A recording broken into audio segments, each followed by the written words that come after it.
And for somebody like you who loves sketch comedy, to be able to do it in this medium, to do it in SNL, like this is a great time for you to do it, because you can do it on the stage, you could do it in film, you could do it in TV. Yeah. What's the best part about diversifying everything you got going on? You get to really appreciate each medium. You know what I mean? Like, so like if I have something that gets on TV, I appreciate that because I've only had so many things on TV. Also, you get to see how it impacts people, who it impacts, who likes it, and how it just lives in the world. With stage, there's so much. It's so hard to get it on TV that when you're on the stage, you just get to be free and truly dive into like like what you want to do with it. You know what I mean? Whatever, and you appreciate the fact that stage is there, so you can get this off without like, you know, if I wasn't on stage ever, then if I never got it on TV, it would just be an idea that just lives there. But because I have all these other mediums to like perform it, I'm like, well, if I can't get it on this on this show, I'm gonna go to Connecticut and I'm gonna kill it for 12 months. You know? Yeah. I don't know if I can swear on this, so I said mother plucks, but I just said mother plucks. And I was like, I gotta clean that up for myself. But no, and they all help each other. You know what I mean? Like. Stage always feeds everything else, and I'm able to work through ideas before I bring it in front of a group of co-workers, friends, and peers I respect, and try making all of them laugh, which is what the job is. That's the goal, right? Every time, yeah.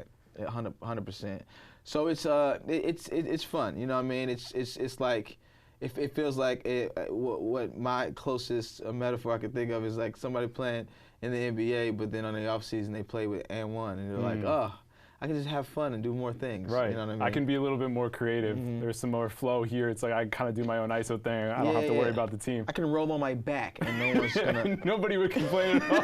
Can you imagine if like Steph Curry did that in the NBA Finals? Yeah, they were like, "What are you doing, sir? Like, save that for the summer, man. Come on." Just like it's like, yeah, the NBA's dope. You want to be there. Yes. You know what I'm saying? But it just makes you appreciate the street ball. Absolutely. You want to spread your wings a little bit. Yeah.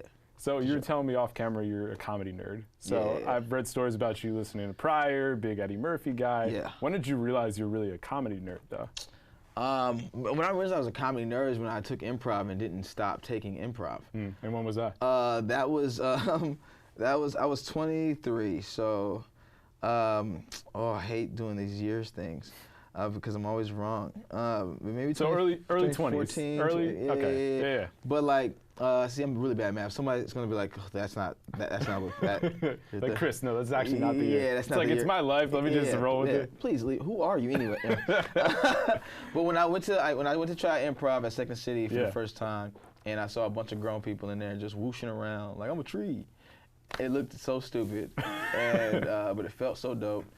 And I was like, I think I'm like a real nerd for comedy. And I did all the classes, and I had always loved comedy. I always studied movies, always like looked to see how people were doing things, and I've always been so intrigued by it because I was an introvert growing up, and it was hard for me to like talk. I had a stutter and everything, so the way to get around that was to just crack jokes, you know what I mean, and be funny. So I just soak up all the comedy I could, you know. I'm sure there's bigger comedy nerds out there than me, but I don't know. I could talk comedy all day. I mean, Second City's a good place to soak it up. Yeah, man. Second City, I.O., Chicago, the Annoyance Theater, man, the Playground Theater. Where they let us really spread our wings. I hate really that. try some things out. I've never been a bird.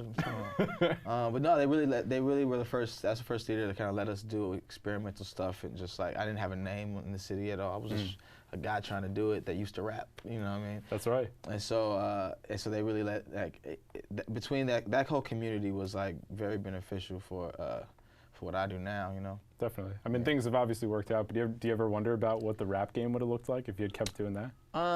No. I don't worry. I don't really think about it like that. I think rap was. I've never stopped. But but when I put it down, like it was because I needed to learn myself a little bit more, and I needed to grow a little bit more as a person. I had been chasing it so hard and doing so many different things, I didn't do the necessary things to make it. I feel like, and I think I just wasn't supposed to do it in that way. So whatever's supposed to happen with music, with comedy music, is like been a blessing, man, because it's so much fun, and I have so much fun with it. and there's so much stuff left to do and exploring it. So I think it was just I think I will whatever I was meant to do in rap and hip hop will happen. You know what I mean? In music in general, it'll happen, and I'm satisfied with that. So what did you learn about yourself when you put the rap stuff behind you? That I'm a nerd, like a huge nerd, and with rap, I was like always trying to run the streets and just like try to be hard. I was like short, so I had to like just kind of be tough, fight all the time. A little chip on your shoulder type deal. Yeah. But then like comedy taught me how to be vulnerable a little bit and look at myself and be like, dog, chill. It's okay to be emotional. You know what I'm saying? Yeah. It's okay to like, you know what I'm saying? It's okay to stay in and read. You know what I'm saying? Like, it's okay to like not want to do these things if you're uncomfortable in these situations or whatever, like, or just be real with yourself. You know what I mean? Like, so let me come to terms with myself and like, and see my flaws and not really be bogged down by them, but celebrate them. You know what I mean? And just like communication. I wasn't so angry. You know, because I just really found everything that I needed in myself, and comedy was a huge missing piece that I was just trying to like evade the whole time.